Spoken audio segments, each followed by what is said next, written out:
puasa pertama, bagaimana kita menyikapi Pak Kiai tentang perbedaan puasa dan bagaimana kita kelak nanti menghadap Allah Subhanahu wa taala. Oke.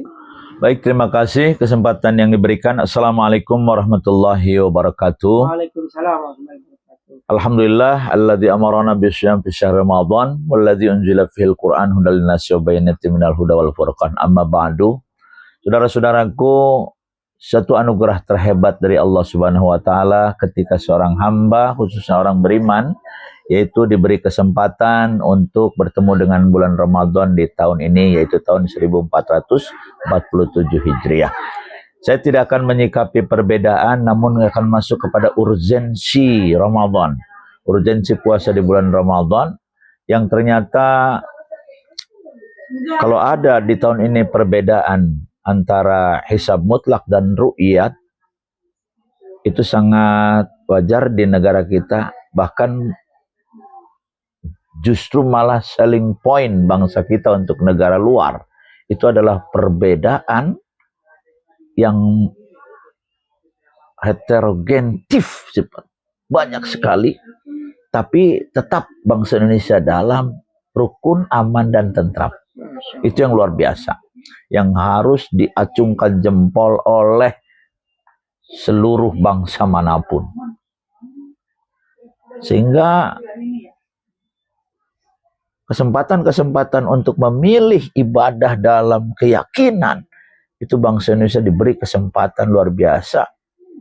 Ada yang hari Rabu, ada yang hari Kamis. Yang terpenting adalah kita menjunjung tinggi kebersamaan, dan ternyata kalau perbedaan itu satu keniscayaan, jadikan perbedaan itu sesuatu yang variatif, bukan sesuatu yang kontradiktif. Ya. Ini yang menjadi sesuatu yang berharga untuk bangsa kita, bangsa Indonesia. Lalu masuk kepada urgensi Ramadan, urgensi puasa adalah, saya lebih cenderung kepada hikmah dari puasa itu sendiri. Kenapa? Kalau ada syariat, tarikat, dan hakikat, kalau ada intellectual quotient, emotional quotient, dan spiritual quotient, mungkin di syariat kita bertengkar, mungkin di tarikat kita bertengkar, tapi di hakikat, di pemaknaan, di spiritual, kita tidak akan bertengkar. Apa itu puasa? Bertengkar, berbicara definisi. Bagaimana melaksanakan puasa, Rabu apa Kamis? Bertengkar. Tapi kalau sudah di zona spiritual, masuk tidak kita kepada pemaknaan. Karena seluruh ulama dunia menyatakan dengan seksama dan penuh dengan referensinya bahwa puasa bukan tujuan. Tapi puasa adalah raw material. Puasa adalah sarpras. Puasa adalah alat, tools. Untuk apa? Untuk mencapai tujuan. Kalau puasa itu lokomotif untuk mencapai tujuan. Kenapa di akhir ayat tentang puasa, la'allakum tattaqun? Artinya apa? Supaya kita bisa menuju kepada ketakwaan.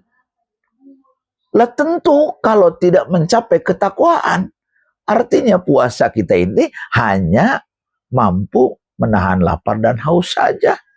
Seperti apa yang disabdakan oleh Rasulullah, rubba shaim la yabqa min siyamihi ilal ju'al atsu.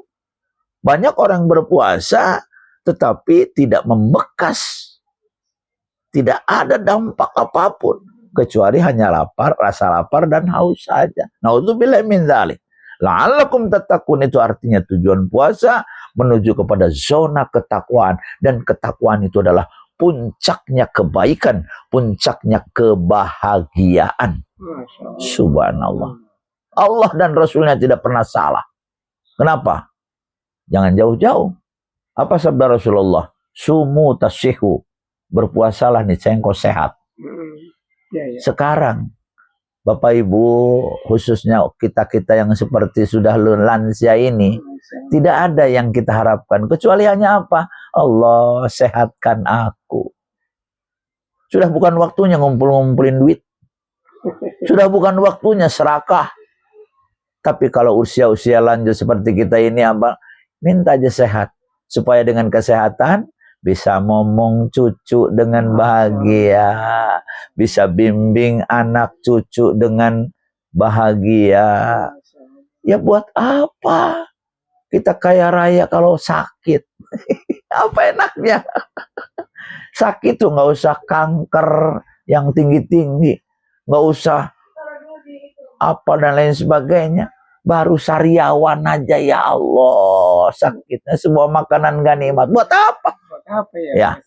Kata Nabi, sumu tasihu. Ini mafhumun bid-darurah. Pemikiran sedarurat apapun pasti mengakui bahwa puasa itu sehat.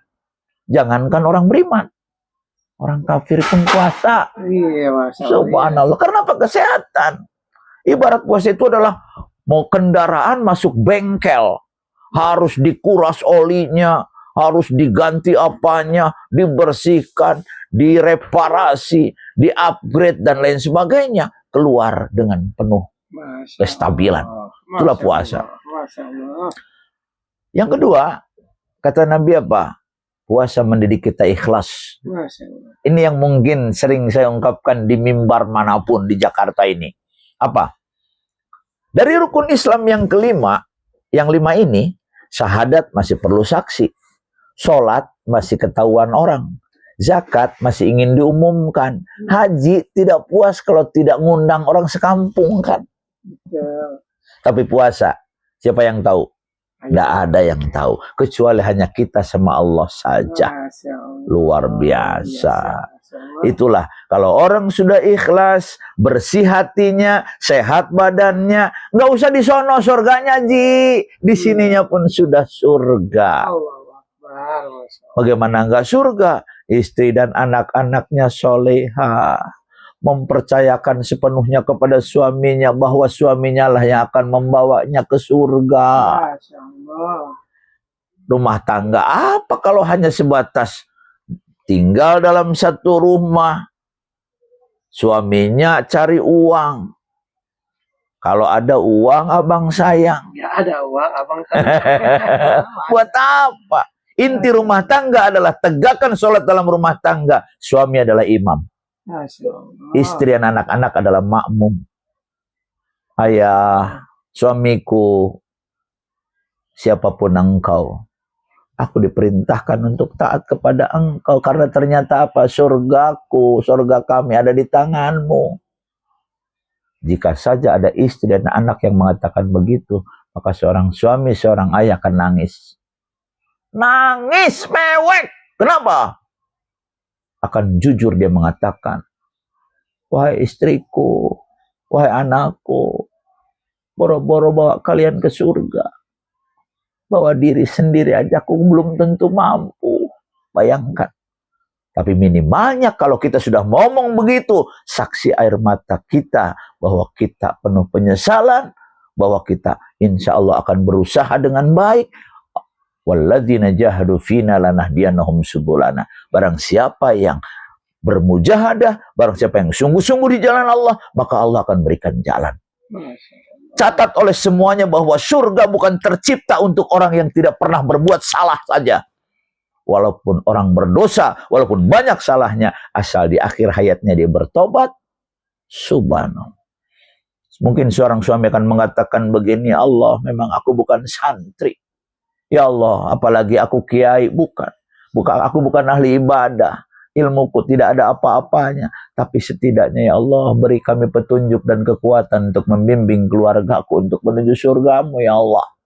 Itulah tekad yang pertama. Insya Allah, Allah mudahkan untuk menuju surga Allah subhanahu wa ta'ala.